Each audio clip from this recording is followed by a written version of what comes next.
Hello, hello. Welcome back to Loki's Librarian. I am the librarian Katrina. If you are new here, welcome. It's very nice to see you. This is where I am reading through the enormous library of books you see behind me. Then I give you a brief synopsis, tell you what I think about them. So if you like books, just aren't sure what to read next, hit that subscribe button, like and share my videos, let me know what you think in the comments. This week's book is not something that would normally hit my radar. It's not my normal reading. This is not a book I would have picked out for myself.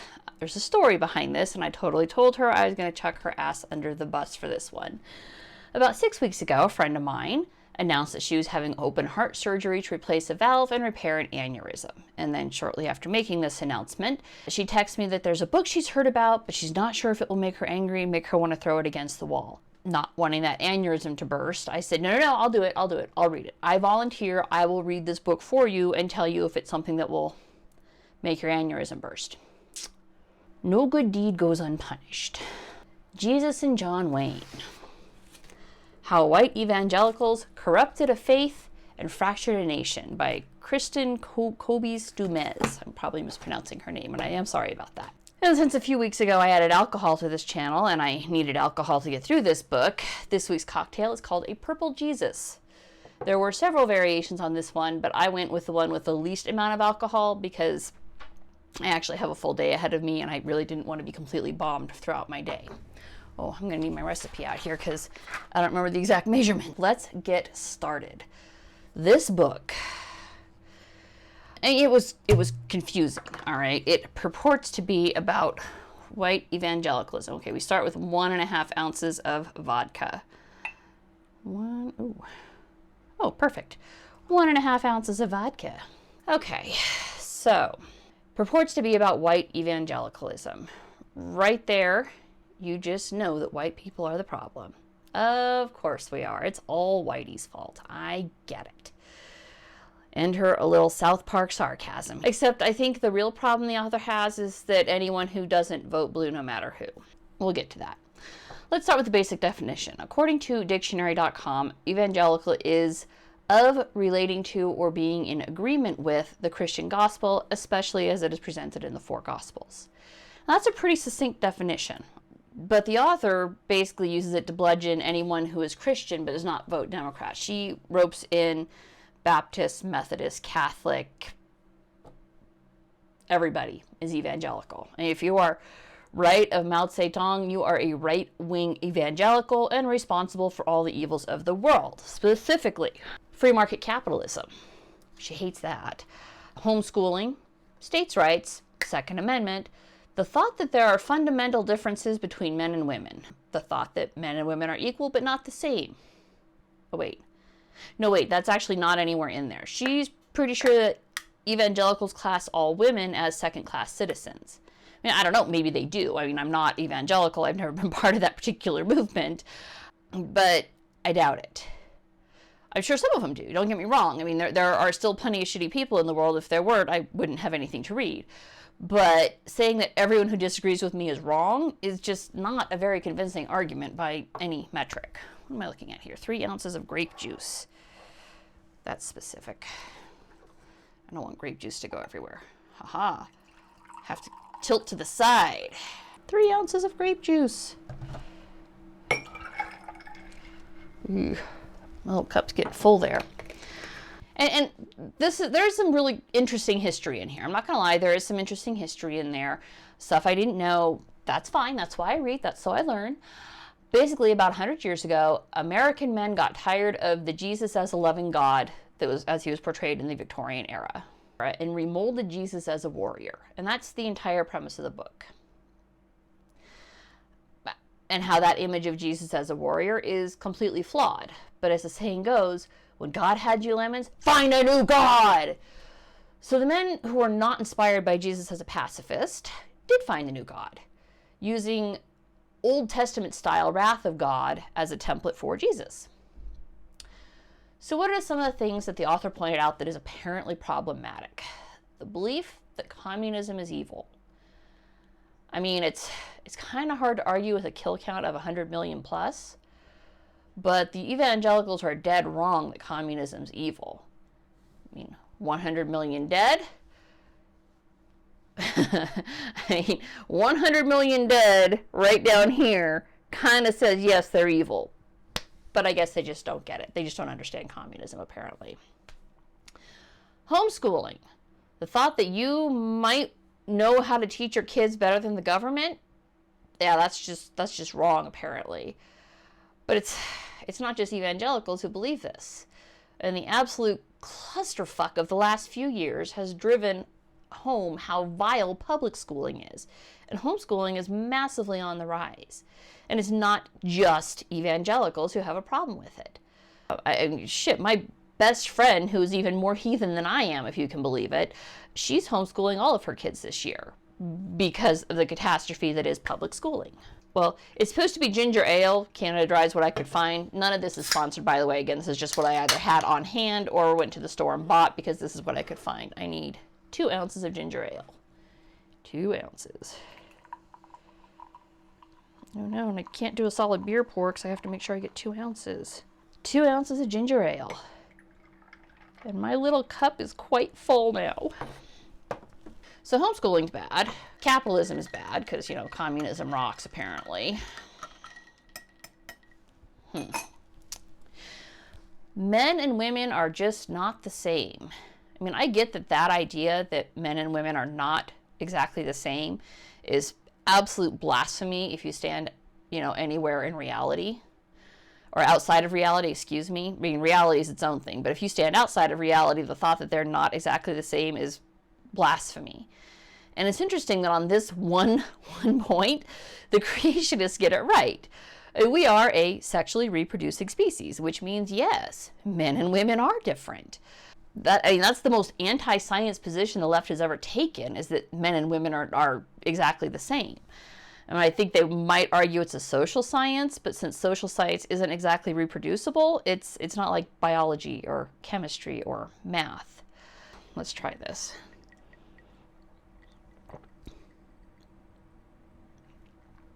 Ugh. Ooh, that's way too sweet. I mean, the man's signature move was turning water into wine, and this is what you guys come up with? Ugh. Ugh. I mean, maybe if you like grape soda, you would like that. Maybe it's just because I don't particularly like grape soda or grape juice. I like grapes, but grape juice, no, thank you. Ew. She tries to make the argument that all white evangelicals are racist because they are white.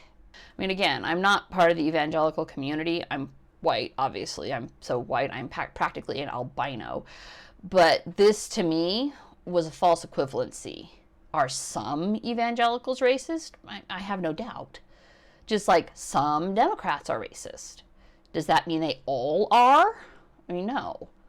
What's especially biased is when she points out evangelicals who are most definitely not racist, she tries to pass them off as the exception that proves the rule, versus the norm with the rest of them being the exception. And it doesn't fly. It doesn't fly. You don't condemn an entire group of people because you disagree with a point they're making. That's just stupid. Oh, the patriarchy. How could I forget the patriarchy? The evils of the patriarchy as outlined in this book. And I almost for like a split second considered turning that into a drinking game where I take a shot every time she blames the patriarchy. Don't do that, seriously. Unlike the fear she tries to monger in this book, alcohol poisoning is a very real thing. You can die from it, so don't do that. Du Mez tries to walk us through the effect the evangelical movement has had on politics. But what makes the argument so grossly ineffective with anybody who, I don't know, breathes, is that all lobbyists, everywhere, do this. They all have an effect on politics. Every single American, to some degree, has an effect on politics. Whether you choose to vote, reach out to your congressman, choose not to vote, you're having an effect on politics. So it's not limited to evangelicals. She tries to argue that it is, that they are the ones who did all of this. She walks through various things that presidents have done, sort of glossing over Johnson, which was really interesting, as he signed off on the Civil Rights Act, and skims right into the glorious Carter administration. And I found several anecdotes that were particularly cringe-inducing for 3 very different reasons going through this. One, she talks about a federal child care act that was bipartisan, that was set to pass in the 1970s, hinting that the sole reason it didn't pass was because of the evangelicals. I think she specifically blamed Pat Buchanan, but I might be mixing up the preachers there. She mentioned quite a few of them that she really hated. I can't say that. I'll explain that. I can't say that in at the end of the review here.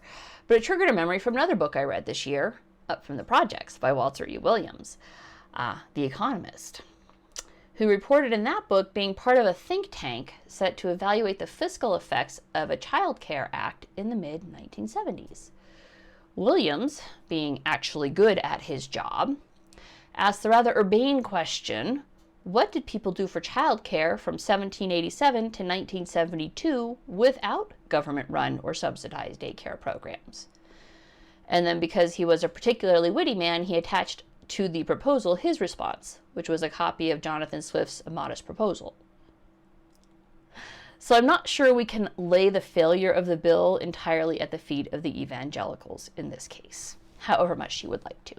She mentions a White House conference on families where factions from all across the land were invited to discuss family planning. And they had feminists, single parents, gay men, gay women, and of course a Christian coalition, all to come to the White House and discuss families. Well, the matters that are near and dear to the hearts of the Christian, banning abortion, school prayer, opposing gay rights, were unilaterally removed from consideration. Now, I have no opinion on abortion, all right? I've never had to make that choice myself, so I don't feel unqualified to judge other people. I've never walked in those shoes, all right? And I don't, all right? I don't judge people for decisions that I've never had to make. School prayer, I am okay with, as long as everyone gets to pray in school. Everyone. Has to be unilateral. That'll be fun. And I support gay rights, like hands down. Love is love, all right? I don't care who you love. Are you a good person? That's what I care about. If you're a good person, I'm good with you. But to say no, we're not even going to discuss those things, and then be surprised when the other party walks out. I mean, of course they left. There wasn't even an attempt to bring them to the table to see if a gentle conversation could change hearts and minds. Of course they walked out. And she acts like that's totally unreasonable. You don't get compromised by bulldozing your way and insisting everybody just agree with you, which is something a lot of people on both sides of the spectrum have yet to learn. She tries to make the point that because evangelicals did not universally support government-mandated integration, they were automatically all racists.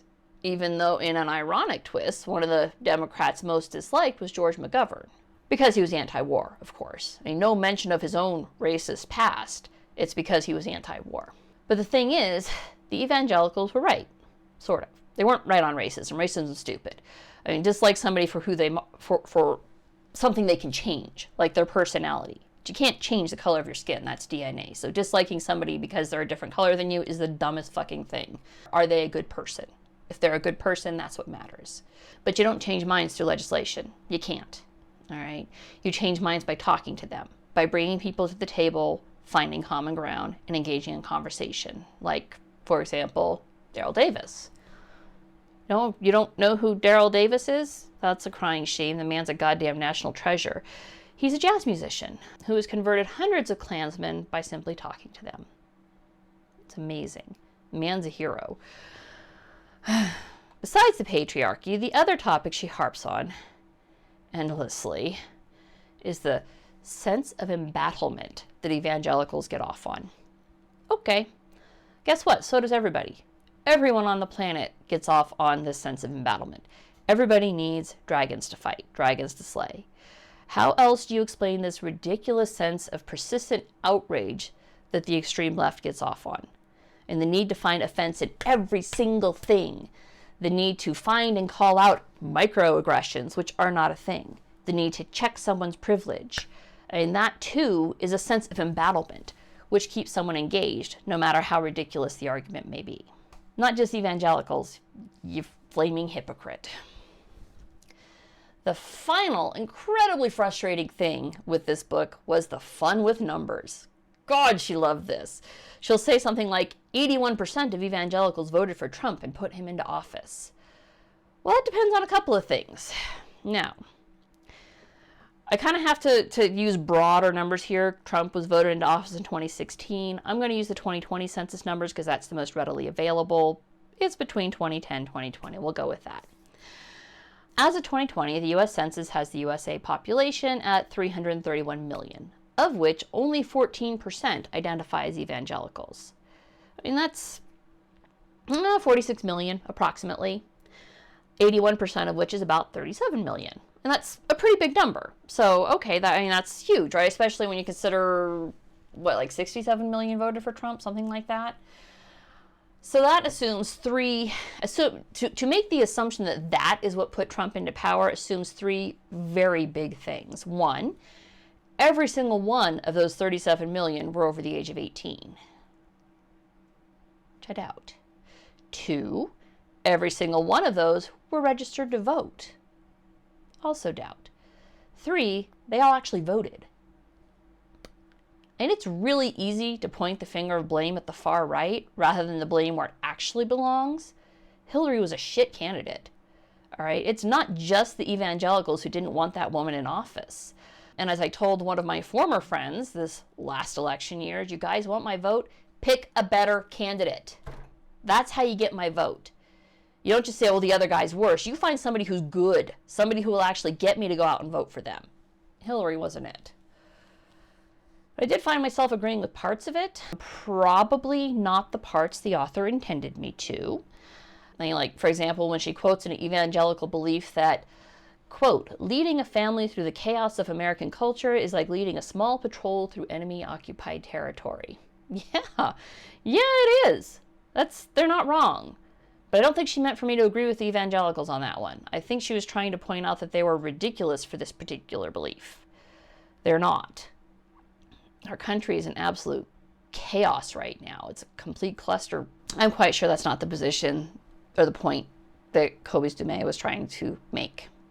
Ultimately, I think the author's main gripe is that evangelical used free market capitalism to sell their ideas to a willing market. And what's dumb about that, quite a few of the ideas that she highlights as being ridiculous coming from the evangelicals are things that I've seen touted in like women's magazines. All right, Cosmopolitan has made the exact same point, but I'm sure it's cool when they do it. Not cool when the evangelicals do it, but it's cool if Cosmo does it. I think her problem wasn't the message so much as the messenger, I think.